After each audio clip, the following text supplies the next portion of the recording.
Okay, so we just cut our puff pastry. I try to make them even, but you know what? I'm not perfect. And we're gonna bring in our sheet pan and transfer our puff pastry little cutouts right onto our sheet pan. I am not greasing my sheet pan because the puff pastry should just come right up. I'm gonna bring in 1 egg and I am going to break up and scramble that egg so we can do a super quick egg wash on our puff pastry. This will just ensure that they get a nice golden brown texture on them. So once that's mixed, you just brush it super quick and easy from edge to edge. You could use a butter wash or a milk wash, whatever you prefer. If you don't have an egg, this should be all right. These are ready for the oven. My oven is set to 350 and they're gonna bake for about 15 minutes. All right, while those are in the oven, I'm gonna grab a medium-sized bowl. I have a small box of instant vanilla pudding. I'm gonna put that right in there, use the full box. This is about 3.4 ounces. Perfect. Now I'm gonna grab my reduced fat milk. You can use whatever milk you like. This is 12 ounces, so that should be plenty for what we're trying to make today. Use that whole little bottle. Now, before we add our next ingredient, I'm just gonna give this a quick little stir with my spatula. You can use a whisk or a spoon, a fork, whatever you have should be fine for this quick mix. We just wanna make sure we get those chunks of pudding kind of, dissolved into our milk.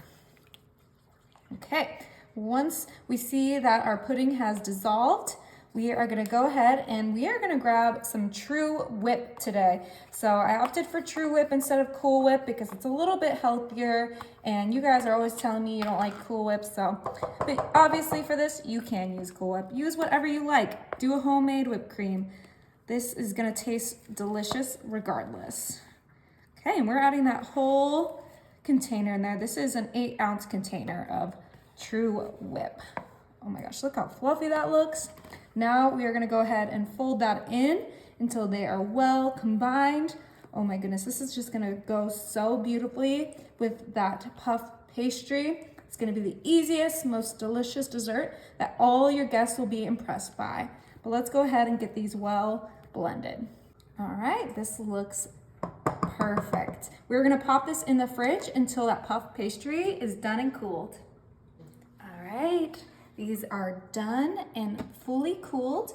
We're gonna go ahead and grab one of these right off the pan, bring it over, and I'm going to cut this in half because I feel like it's a little too big for what I wanted. Just lightly, you don't want to break it. Right in half, and that top should just come right off. Beautiful. I'm gonna grab one more and do the same thing. Cut it right in half. They kind of puff up to where you can perfectly cut it right on that crease. Okay, I have our pudding mixture in a piping bag, and we are just gonna pipe right onto our puff pastry, just like so. And then we're gonna stack this puff pastry right on top. Do another row of pudding. You could just do whipped cream too. You don't have to do the pudding mixture like I did. Do one last layer. So you only need 3 layers of this. Put some more pudding on there.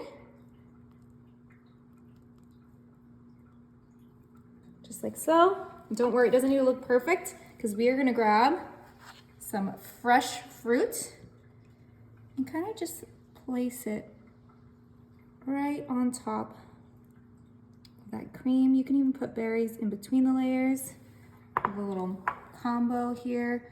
Put some blueberries in there, blackberry, and a raspberry. Just fill it up till it looks nice and beautiful. This is such a delicious spring dessert. And that is it. I know that, Takes a little bit to construct it, but it's well worth it. Bring it over to our serving platter and get these done.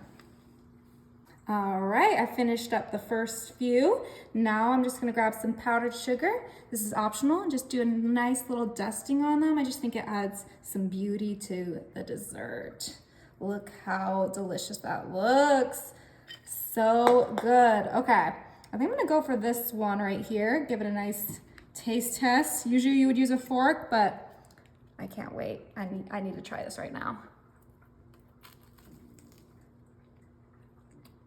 Oh